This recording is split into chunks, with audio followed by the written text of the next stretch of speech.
Legal concepts with Usama में हमारे साथ खुशामदीद। आज हम आपके साथ मौजूद हैं एक नया टॉपिक लेकर। तो बेसिकली हमने सोचा कि आपको द कंट्रैक्ट एक्ट यानी कि कानून माहिदा के बारे में थोड़ी बहुत अवेयरनेस दी जाए। तो उसी हवाले से आज हमने कंट्रैक्ट एक्ट 1872 यानी कि कानून माहिदा को, उसके साथ सेल्स ऑफ गुड्स एक्ट 1930 कानून बै माल को, और पार्टनरशिप एक्ट 1932 यानी कि कानून शराकत को ऐड किया है। बेसिकली अगर हम जनरल सोसाइटी की बात करें, हमारा ये टॉपिक चूज़ करने का मकसद क्या था।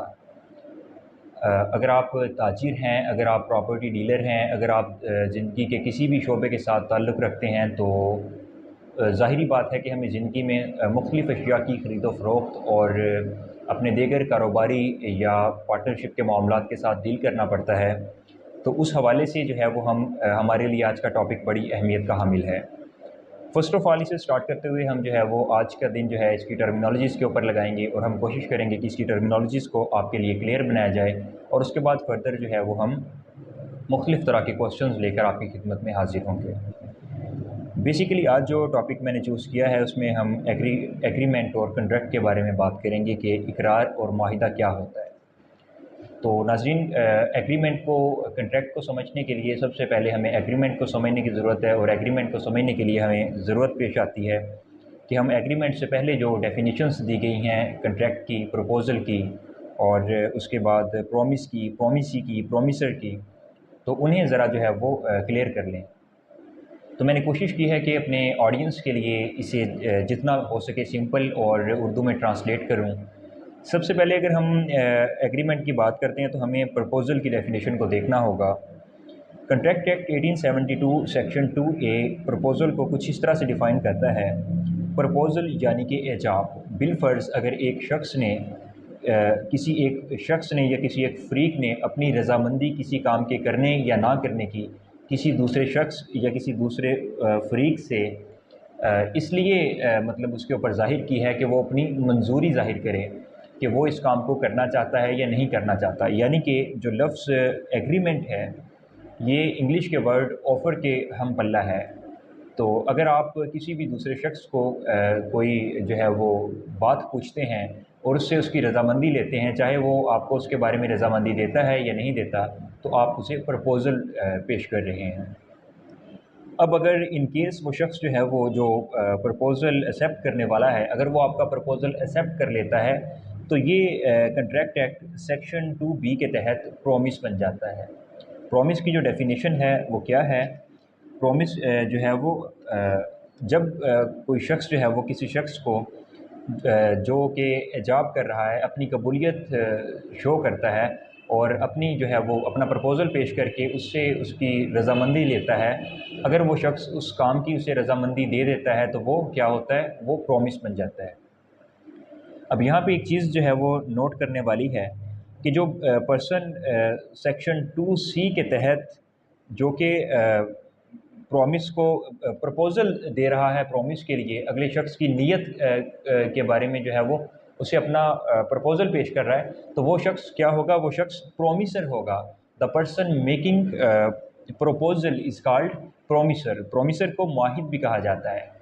तो यहाँ पे अगर उसने प्रॉमिसर की डेफिनेशन की है तो सेक्शन 2C में उसने प्रोमिसी को भी डिफ़ाइन किया है। प्रोमिसी क्या होगा? प्रोमिसी मुआहिदला।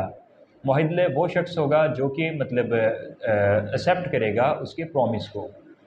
अभी हमने एग्रीमेंट की बात करने से पहले दो चीज़ों को देखा है। सबसे पहले हमने देखा है कि कोई भी अगर आप एग्रीमेंट कंट्रैक्ट करते हैं तो उससे पहले एग्रीमेंट आएगा। एग्रीमेंट से पहले हम प्रॉमिसर और प्रॉमिसी को देखेंगे।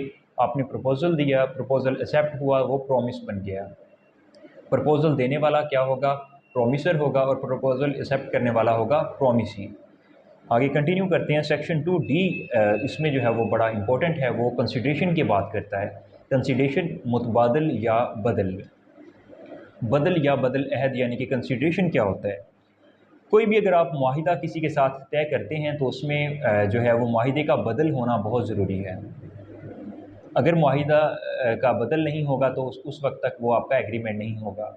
मुआहिदे का बदल क्या है, इसकी आगे मैं आपको डेफिनेशन भी दूंगा, लेकिन उससे पहले यहाँ पे एक इम्पॉर्टेंट क्वेश्चन राइज होता है कि क्या आप कुदरती लगाव और मोहब्बत के जज्बा के तहत किसी के साथ जो है वो बिला बदल मुआहिदा भी कर सकते हैं?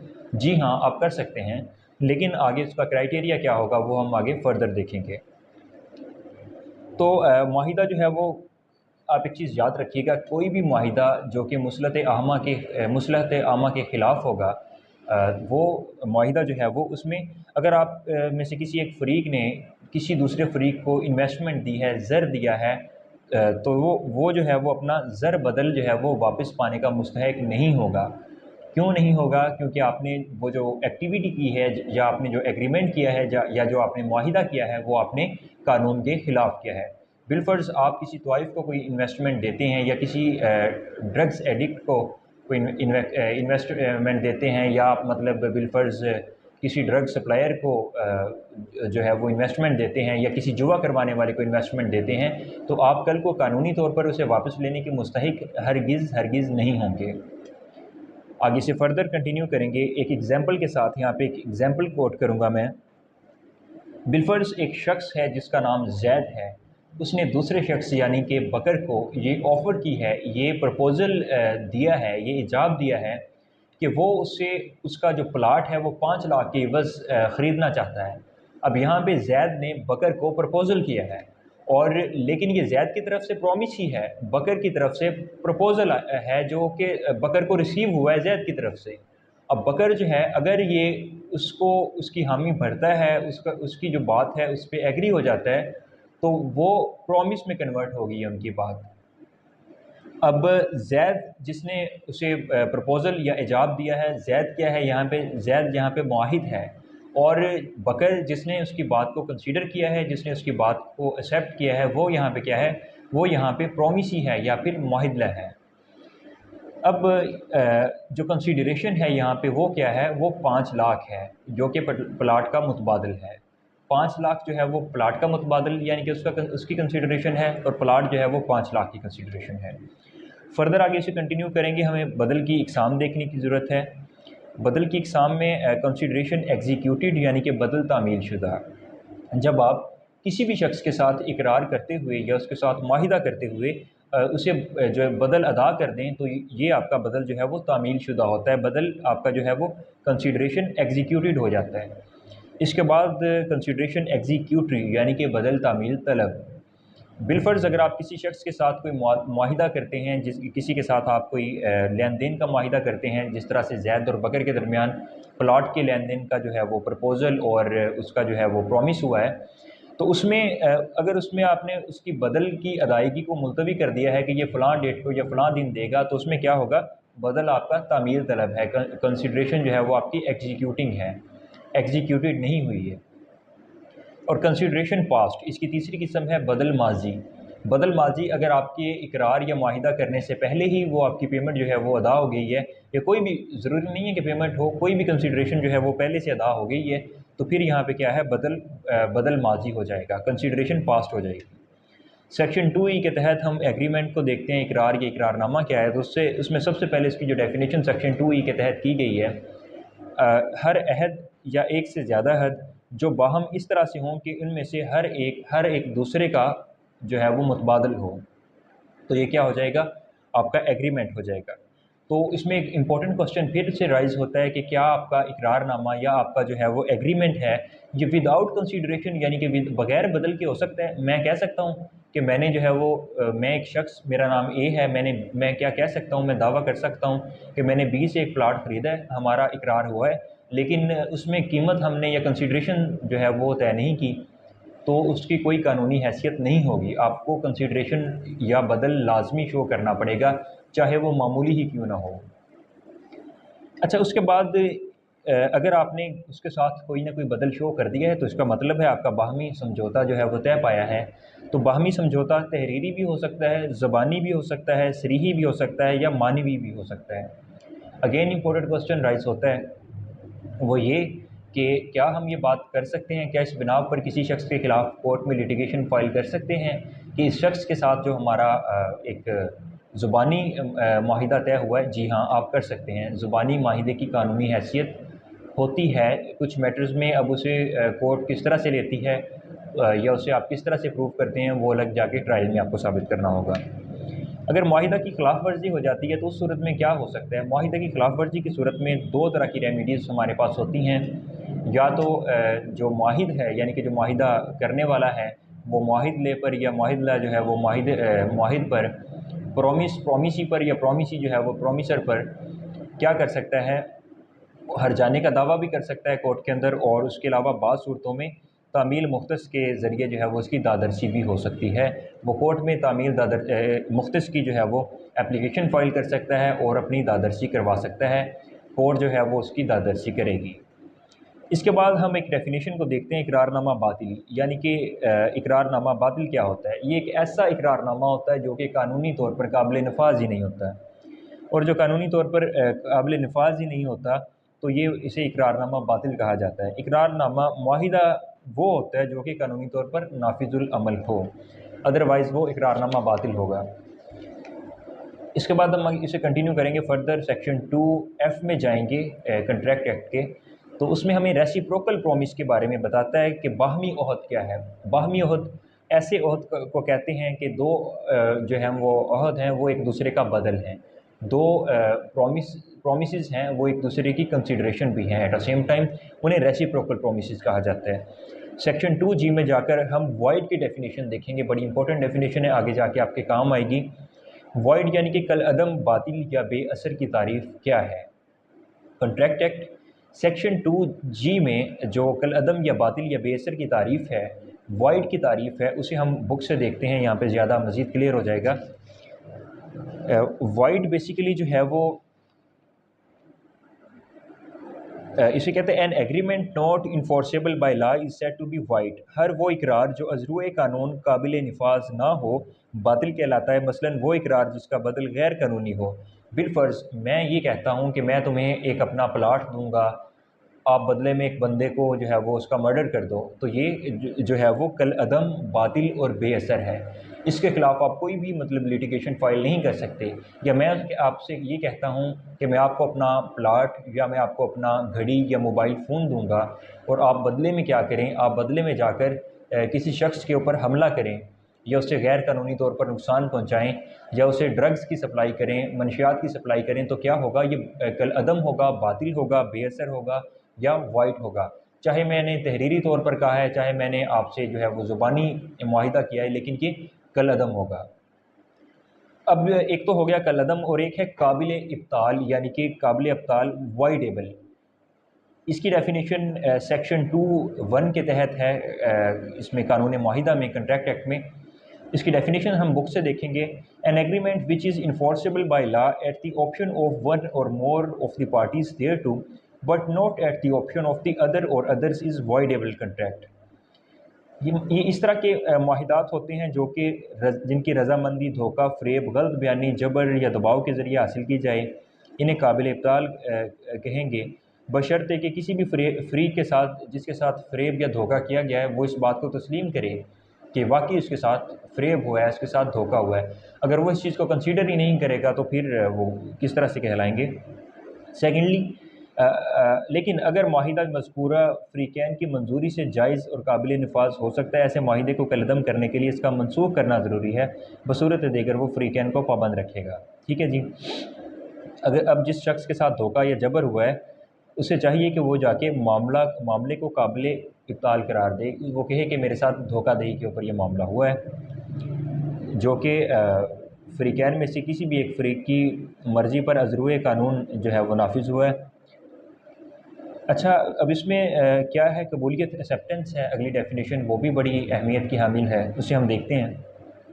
एक्सेप्टेंस, जब तक एजाब कबूल ना हो ना, मुआहिद और मुआहिदला के दरमियान में कोई ताल्लुक़ नहीं बनेगा, क्योंकि एक शख्स ने प्रपोज़ल दिया है, दूसरे ने प्रपोज़ल एक्सेप्ट ही नहीं किया, अब उनके दरमियान में कोई ताल्लुक़ नहीं बना। उनके दरमियान में प्रोमिसर और प्रोमिसी यानी कि मुआहिद और मुआहिदला के दरमियान में ताल्लुक़ कब वजूद में आएगा? उस वक्त वजूद में आएगा जब उनमें से किसी एक ने जो है वो उसे प्रपोज़ल दिया और दूसरे ने उसका प्रपोज़ल जो है वो एक्सेप्ट कर लिया। इसे आगे फर्दर देखते हैं। कबूलियत जो है वो एक्सेप्टेंस है, उसे दफ़ा 3 में बयान किया गया है। सेक्शन 3 जो है वो बयान करता है इज़हारी कबूलियत जो है वो बज़रिया तहरीर भी हो सकता है, बज़रिया ज़ुबान, इशारात और तर्ज की बिना पर भी हो सकता है, या आप जो लोग बात करते हैं ना रिटन हो सकता है। कानून जो है वो बहुत ज़्यादा डीप जाता है। कानून कहता है कि वो इशारे के ज़रिए से भी हो सकता है।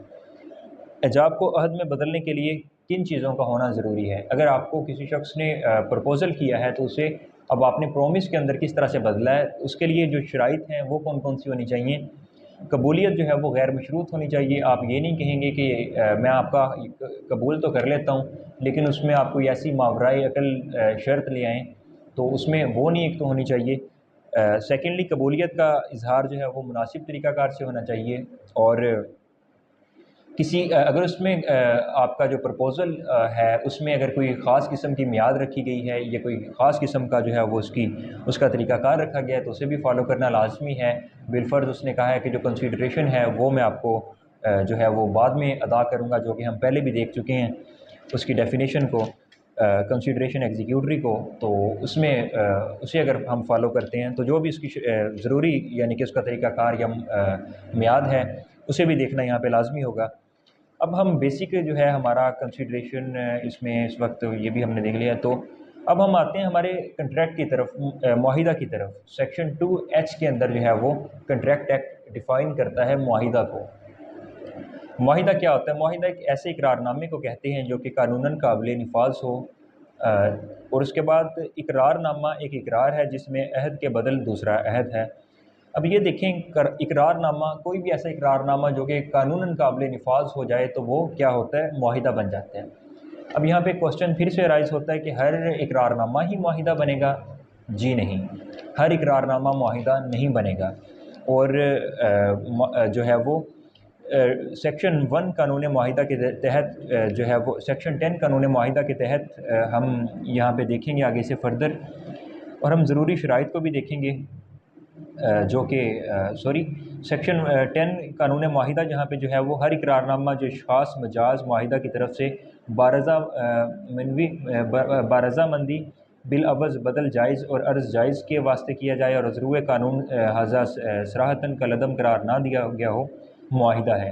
ये इसकी डेफिनेशन दी गई है जो हमने पहले देख ली है कि वो कलदम ना हो, वो इकरारनामा जो है वो कानूनन काबिल नफाज हो, तो वो मुआहिदा होगा। अब मुआहिदा जो है वो मुंदरजा जल्द शराइत पर अगर पूरा उतरेगा तो ही वो जो है वो मुआहिदा होगा, अदरवाइज़ वो एग्रीमेंट रहेगा, या वो एग्रीमेंट भी मतलब जो है वो कलदम हो सकता है या व्हाट्सएवर।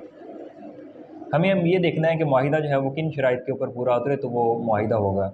सबसे पहली शर्त है इकरार ऐसे अफराद के दरमियान हो जो बलूगत तक पहुँच चुके हों। अगर इकरार जो है वो किसी ऐसे दो लोगों के दरमियान में है कि इनमें से एक जो है वो नाबालिग है या दोनों नाबालिग हैं, तो जो है वो आपका कोई भी किसी किस्म का मुआहिदा नहीं होगा। सेकेंडली, फ़रीक़ैन आज़ाद हों, एक या दोनों फ़रीक ग़ुलाम या कैदी ना हों। उनमें से कैदी के साथ आप मुआहिदा नहीं कर सकते। आपका ग़ुलाम है, आप उसके साथ मुआहिदा नहीं कर सकते। उसका जबर से आज़ाद होना और हर तरह की पाबंदी से आज़ाद होना लाज़मी है। नंबर 3 पे है मामला से मुतल्लिक़ कोई गलतफ़हमी ना हो, किसी किस्म की गलतफ़हमी नहीं होनी चाहिए, कोई अबहाम नहीं रखना। आपने क्लियर करनी है हर चीज़ जिसका आप मुआहिदा करने जा रहे हैं। नंबर 4 पे है मामला में फ़रेब का अंसर ना हो, आपने झूठ बोल के कोई चीज़ फ़रोख्त नहीं करनी है, किसी किस्म का धोखा नहीं देना है। इस तरह से नहीं करना है, एक प्लाट है जिसका इंतकाल आप पहले ही किसी को दे चुके हैं तो वही आगे आप फर्दर सेल कर रहे हैं जिसे कि आप सेल करने के मजाज भी नहीं है, तो इस तरह से फ़रेब का अंसर भी उसमें नहीं होना चाहिए। मामला ये इकरार दाब नाजायज़ और जबर के ज़रिए ना हो, ना ही नाजायज़ मकासद के लिए हो। बिलफ़र्ज़ मैं अब किसी से कोई एग्रीमेंट करता हूँ कि मुझे कोई चीज़ चाहिए और मैं उसे गैर कानूनी पर्पज़ के लिए इस्तेमाल करना चाहता हूँ, तो वो कंसिडरेशन जो है वो मैं जो भी उसे कंसिडरेशन पे कर रहा हूँ वो मुआहिदा ही तसव्वुर नहीं किया जाएगा। गैर कानूनी पर्पसेस के लिए मुआहिदा नहीं आपने करना, और आपने किसी को जबर दे के मुआहिदा नहीं करना। उसके बाद इसमें कुछ ऐसे मामलात हैं जिनमें इकरारात हैं जो है वो मुआहिदात नहीं बन सकते। जब फ़रीक़ैन या एक फ़रीक़ कानूनन माज़ूर हो, मसलन नाबालिग, मजनू, दीवाना या पागल हो, तो फिर क्या होगा? फिर वो आपका जो है वो मुआहिदा है, एग्रीमेंट है, वो मुआहिदा ही नहीं बनेगा। वो इकरार का दर्जा तो रखेगा लेकिन वो मुआहिदे का दर्जा नहीं रखेगा।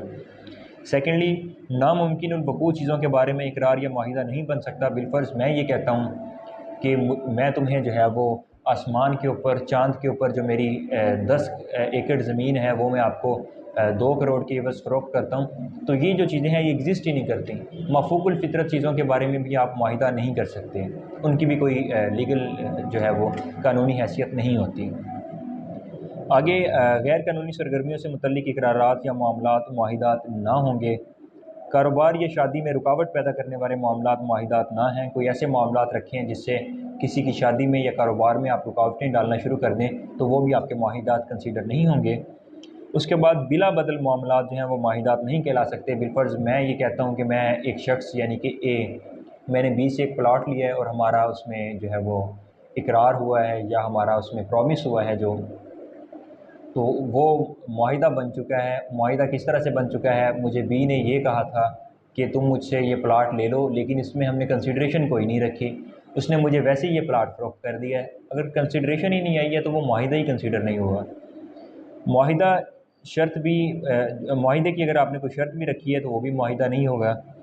कानूनी चाराजोई में रुकावट पैदा करने वाले मामलात वो भी मुआहिदा नहीं होंगे। अगर आप किसी से कहते हैं कि आप ये काम कर लो, लेकिन उसमें आपने कानूनी चाराजोई का जो जवाज़ है वो ख़त्म कर दिया है, तो वो भी आपका मुआहिदा कंसीडर नहीं हुआ। हर मामला ये इकरार सिर्फ़ उसी सूरत में मुआहिदा बन सकता है जब वो कानूनी म्यार पर पूरा उतरे, वरना वो मामला ये इकरार कलअदम करार दिया जाएगा। तो आज हमने बेसिक डेफिनेशंस को कवर किया है लॉ ऑफ कंट्रैक्ट एक्ट की। इसमें हमने, मैं आपको रिपीट करता हूँ, इकरार को देखा है, इजाब को देखा है, अहद को देखा है, अहदला को देखा है, बदल अहद, इकरार, बाहमी अहद, बातिल, काबिल कबूलियत और मुआहिदा की डेफिनेशंस को कवर कर लिया है। उम्मीद करता हूँ कि हम आपको ये डेफिनेशंस समझ आई होंगी। अगर आपका कोई क्वेश्चन है इनसे रेलिवेंट, तो आप हमें कमेंट बॉक्स में कमेंट कर सकते हैं। और इसके बाद फ़र्दर ये जो सिलसिला है हमने शुरू किया हुआ है, इसे हम कंटिन्यू रखेंगे और कानून मुआहिदा के ऊपर जो है वो आपको फ़र्दर गाइड करते रहेंगे। इसके सेक्शंस को आसान अल्फाज में आपके साथ क्लियर करेंगे और कोशिश करेंगे कि आपको ऐसी ज़रूरी और कानूनी बातों के बारे में जो है वो ज़्यादा से ज़्यादा कानूनी इल्म फ़राहम किया जाए, जिन्हें फ़ॉलो करते हुए आप अपना मुआहिदा है या उसके जो लवाज़मात हैं उन्हें पूरा कर सकें और वो कानूनी पैरामीटर्स के ऊपर पूरा उतर सके। एक अच्छा एग्रीमेंट, एक अच्छी कारोबारी डील, एक अच्छा कारोबारी मुआहिदा, एक अच्छा लेन देन का मुआहिदा, एक अच्छा एग्रीमेंट जो है वो उसी वक्त मुमकिन हो सकता है जब आप कानूनी तौर पर उसके जो पैरामीटर्स हैं, उसकी जो रिक्वायरमेंट्स हैं उन्हें पूरा करें। अब तक के लिए इतना ही। नेक्स्ट लेकिन एक चीज़ यहाँ पे मैं आपसे फिर डिस्कस करना चाहूँगा कि आप हमें ये ज़रूर बताया करें, आप हमें ये ज़रूर बताया करें कि आप किस टॉपिक के ऊपर वीडियोस जो हैं वो देखना पसंद करते हैं।